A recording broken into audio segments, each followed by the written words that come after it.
Welcome viewers to my channel Passion for English Literature. Viewers, now I am going to explain a question that is taken from the novel Sons and Lovers, written by David Herbert Lawrence. Viewers, the question is very important and this question is frequently said in the exam paper. So viewers, the question is, to what extent is Sons and Lovers an autobiographical novel, or bring out the autobiographical elements in Sons and Lovers.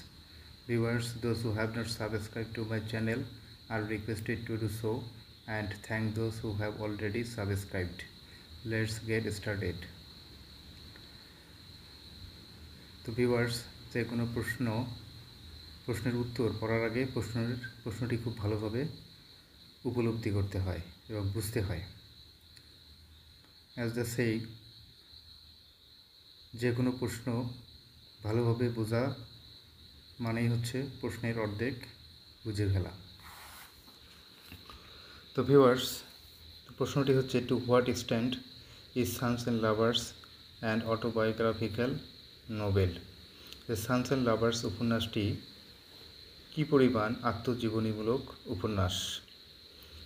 Or bring out the autobiographical elements in Sons and Lovers. Sons and Lovers উপন্যাসে আত্মজীবনীমূলক উপাদানগুলো তুলে ধরো। তো viewers, এখানে আত্মজীবনীমূলক উপাদানগুলো বলতে যে ডেভিড হার্বার্ট লরেন্স যে সানস অ্যান্ড লাভার্স উপন্যাসটি লিখেছেন, সে ডেভিড হার্বার্ট লরেন্স তার ব্যক্তিগত জীবনের কোন কোন বিষয়গুলো তিনি এই সানস অ্যান্ড লাভার্স উপন্যাসে তুলে ধরেছেন বা প্রয়োগ করেছেন। তো যদি তিনি তার ব্যক্তিগত জীবনের কোনো বিষয় এখানে তুলে ধরেন, তখন সেটাকে আত্মজীবনীমূলক উপন্যাস বলা হবে। যে পরিমাণ তিনি তার ব্যক্তিগত জীবনের বিষয় তুলে ধরবেন, তিনি সেই পরিমাণ আত্মজীবনীমূলক উপন্যাস হবে। তো viewers, Sons and Lovers is a novel. সানস অ্যান্ড লাভার্স একটি উপন্যাস, in which fact and fiction have been blended quite successfully. তো সানস অ্যান্ড লাভার্স একটি উপন্যাস যেখানে বাস্তব ঘটনা এবং কল্পকাহিনী একে বেশ সফলতার সাথে মিশে গিয়েছে বা মেশানো হয়েছে। ইন ইট, এই উপন্যাসে David Herbert Lawrence makes a venture. তো এই উপন্যাসে ডেভিড হার্বার্ট লরেন্স একটা উদ্যোগ নেয়, to reveal tactfully his own emotional crisis. অর্থাৎ এই উপন্যাসে ডেভিড হার্বার্ট লরেন্স তার মানসিক যে সংকট, সেই সংকটগুলো তিনি ট্যাক্টফুলি কৌশলে প্রকাশ করার একটা উদ্যোগ নেয়। But this is in a strictly limited sense, কিন্তু এটা কেবলমাত্র সীমিত অর্থে। We at least take it for a semi autobiographical novel. আমরা অন্তত এই উপন্যাসটিকে অর্ধ আত্মজীবনীমূলক উপন্যাস হিসেবে ধরে নিই। The first autobiographical element may be traced in the setting of the Nobel. এই উপন্যাসের পটভূমিতে প্রথম আত্মজীবনীমূলক উপাদান খুঁজে পাওয়া যেতে পারে। দ্য বে স্টুড ইজ অ্যাকচুয়ালি ইস্টউড। তো বে স্টুড হচ্ছে প্রকৃতপক্ষে Eastwood, the village where Lawrence had been born and brought up. Lawrence যে গ্রামে জন্মগ্রহণ করেছিলেন এবং বেড়ে উঠেছিলেন, সেই গ্রাম হচ্ছে ইস্টউড। তো এই উপন্যাসের মধ্যে আমরা একটা গ্রামের নাম পাই, সেটা হচ্ছে বেস্টউড। তো সেই বেস্টউডের যে বর্ণনা দেয়, সেই বর্ণনার মধ্যে সেই গ্রামের যে বর্ণনা, অর্থাৎ ডেভিড হার্বার্ট লরেন্স যে গ্রামে জন্মগ্রহণ করেছেন এবং বেড়ে উঠেছিলেন, সেই গ্রামের বর্ণনার সঙ্গে এই বেস্টউড গ্রামের বর্ণনা মিলে যায়। এর জন্য বেস্টউড হচ্ছে একটা ইস্টউড। তো ভিউয়ার্স, তাহলে আমরা দেখলাম যে এখানে ঔপন্যাসিক ডেভিড হার্বার্ট লরেন্সের একটা ব্যক্তিগত বিষয় এই উপন্যাসে উঠে এসেছে।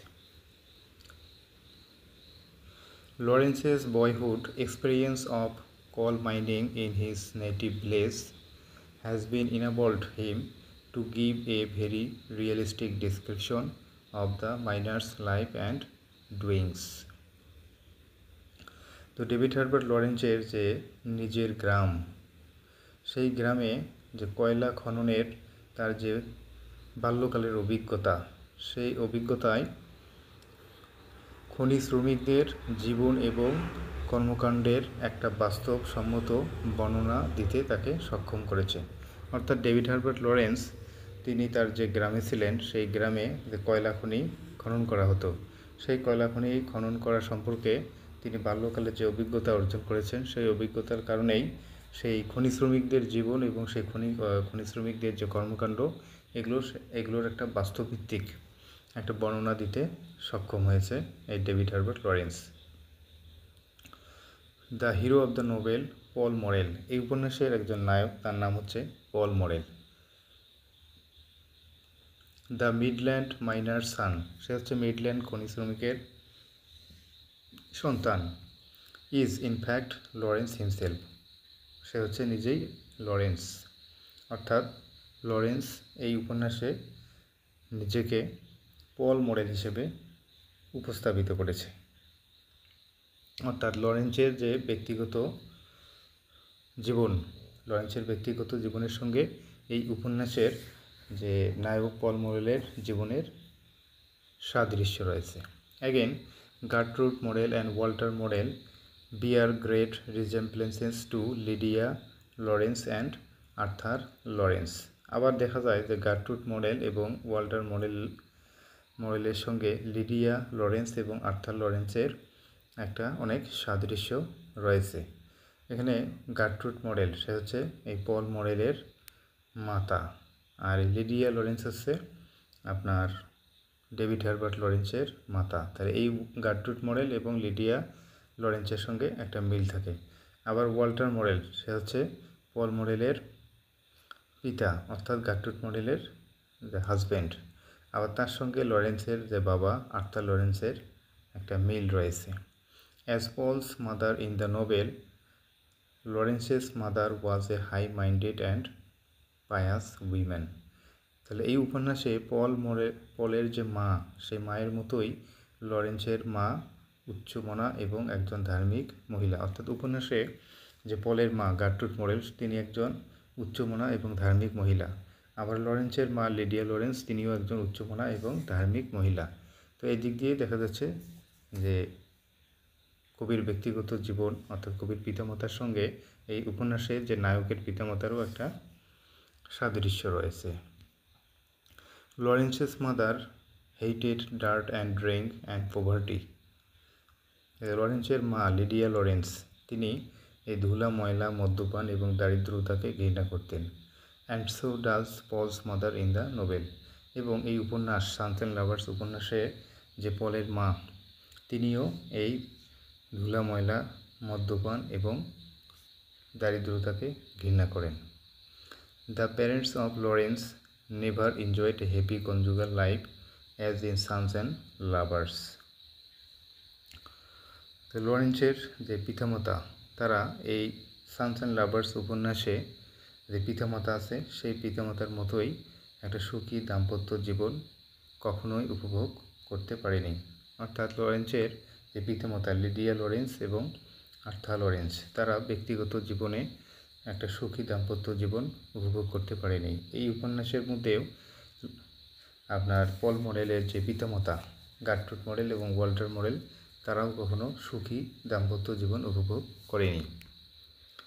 অর্থাৎ ডেভিড হার্বার্ট লরেন্স তার ব্যক্তিগত যে বিষয় এবং তার ব্যক্তিগত পারিবারিক বিষয়গুলো তিনি এই উপন্যাসের মধ্যে তুলে ধরেছেন।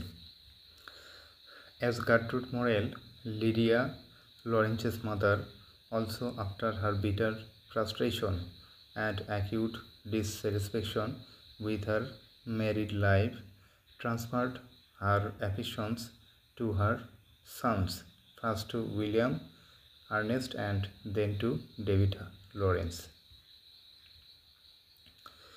তো ভিউয়ার্স, তাহলে আমরা এখানে দেখলাম যে গার্ট্রুড মরেলের মতো লরেন্সের মা লিডিয়া, তিনিও তার বিবাহিত জীবনে তীব্র হতাশা এবং তীব্র অসন্তুষ্ট হওয়ার পরে তার যে স্নেহ তিনি তার পুত্রের দিকে স্থানান্তরিত করেছিলেন, প্রথমে উইলিয়াম আর্নেস্টের প্রতি এবং তারপরে ডেভিড হার্বার্ট লরেন্সের প্রতি। অর্থাৎ ভিউয়ার্স, এখানে ডেভিড হার্বার্ট লরেন্সের যে ব্যক্তিগত জীবন, তার যে পিতামাতা, তারা পরস্পরের প্রতি তাদের মধ্যে মিউচুয়াল আন্ডারস্ট্যান্ডিং ছিল না। এই কারণে লরেন্সের মা লিডিয়া লরেন্স, ডেভিড হার্বার্ট লরেন্সের বাবাকে ঘৃণা করতেন এবং তার আচরণে হতাশাগ্রস্ত হয়ে এবং অসন্তুষ্ট হয়ে এই ডেভিড হার্বার্ট লরেন্স এবং তার ভাইয়ের প্রতি তাদের স্নেহ স্থানান্তরিত করেন। এই উপন্যাসের মধ্যেও দেখা যায় যে গার্ট্রুড মরেল ওয়াল্টার মরেলের প্রতি অসন্তুষ্ট হয়ে বিরক্ত হয়ে তিনি তার সন্তান উইলিয়াম আর্নেস্ট এবং ডেভিড হার্বার্ট লরেন্সের দিকে তার স্নেহ স্থানান্তরিত করেন। অর্থাৎ তার পরিপূর্ণতার জন্য তিনি তার সন্তানের উপর নির্ভরশীল হওয়া শুরু করেন। সিমিলারলি গার্ট্রুড মেক্স হার সানস হাজব্যান্ড সাবস্টিটিউট। তো একইভাবে গার্ট্রুড কী করেছেন, এখানে তার যে পুত্র উইলিয়াম এবং যে পল, তাদেরকে তাদের স্বামীর বিকল্প করে তুলেছিলেন। The children unitedly stand against their father in favour of their mother. তো তাদের সন্তানরা কী করেছে, ইউনাইটেডলি ঐক্যবদ্ধভাবে তারা তাদের মায়ের পক্ষে বাবার বিপক্ষে দাঁড়ায়। এই উপন্যাসে the excessively motherful render the sons incapable of achieving a normal and perfect relationships with other women either as wifes or as lovers. তো ভিউয়ার্স, অতিরিক্ত মাতৃ টান, এই উপন্যাসে যে উইলিয়াম এবং পল মরেলের যে অতিরিক্ত মাতৃটান, এই মাতৃটানের কারণে তারা অন্যান্য নারীদেরকে স্ত্রী হিসেবে অথবা প্রেমিক প্রেমিকা হিসেবে তাদের সঙ্গে একটা স্বাভাবিক এবং যে নিখুঁত সম্পর্ক অর্জন করতে তারা অক্ষম হয় এই মাতৃটানের কারণে। Further Paul resembles Lawrence in physique also. এছাড়াও দেখা যায় পলের সাথে লরেন্সের শারীরিক দিক দিয়েও সাদৃশ্য রয়েছে। Like Paul, he was a weak and sickly boy. তো এই উপন্যাসে যে পল আছে, সেই পলের মতোই ডেভিড হার্বার্ট লরেন্স তিনি দুর্বল এবং অসুস্থর মতো একজন ছেলে ছিলেন। And he became very close to his mother after a serious attack with pneumonia. এবং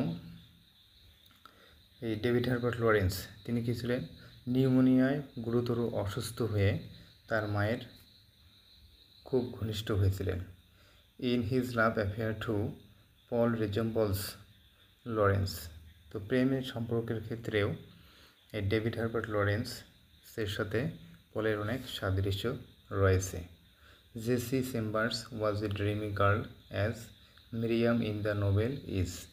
তো এই উপন্যাসে একজন নায়িকা মিরিয়াম, সেই মিরিয়ামের সঙ্গে পলের একটা সম্পর্ক ছিল। সেই মিরিয়াম ছিল স্বপ্নবাজ একজন মেয়ে। ঠিক একইভাবে ডেভিড হার্বার্ট লরেন্সের তার যে প্রেমিকা জেসি চেম্বার্স, সেই জেসি চেম্বার্সও একজন স্বপ্নবাজ মেয়ে ছিলেন। ইনফ্যাক্ট মূলত most part of Paul Miriam relationship was written directly under her supervision. তো মূলত পল মিরিয়াম সম্পর্কের বেশিরভাগ অংশ এই জেসি চেম্বার্সের তত্ত্বাবধানে সরাসরি লেখা হয়েছিল। And from the notes supplied by her. এবং জেসি চেম্বার্স ডেভিড হার্বার্ট লরেন্সকে যে নোটগুলো সরবরাহ করেছেন, সেই নোটগুলো থেকে ডেভিড হার্বার্ট লরেন্স এই সম্পর্কের বর্ণনাগুলো, পল মিরিয়াম সম্পর্কের বর্ণনাগুলো লিখেছিলেন। অর্থাৎ ডেভিড হার্বার্ট লরেন্স এবং তার যে বিলাভেড জেসি চেম্বার্সের ব্যক্তিগত জীবনে যে সমস্ত ঘটনা হয়েছিল, সেই ঘটনাগুলোই তিনি এই পল এবং মিরিয়াম সম্পর্কের মধ্যে বর্ণনা করেছিলেন। অর্থাৎ তাদের সম্পর্ক তেমন ছিল, পল মিরিয়াম সম্পর্কেও তেমন ছিল। Lawrence at a letter time fell in love with a married woman named Alice Dax. তো পরবর্তীতে ডেভিড হার্বার্ট লরেন্স তিনি একজন বিবাহিত মহিলার প্রেমে পড়েছিলেন যার নাম ছিল Alice Dax. But this lady did not make any effort to retain this affair with Lawrence. কিন্তু এই মহিলা তিনি লরেন্সের সাথে যে সম্পর্ক ধরে রাখার জন্য কোনো চেষ্টাই করেননি। ইন দ্য নোভেল উপন্যাসে we find Paul establishing sexual relationship with Clara Dice, who is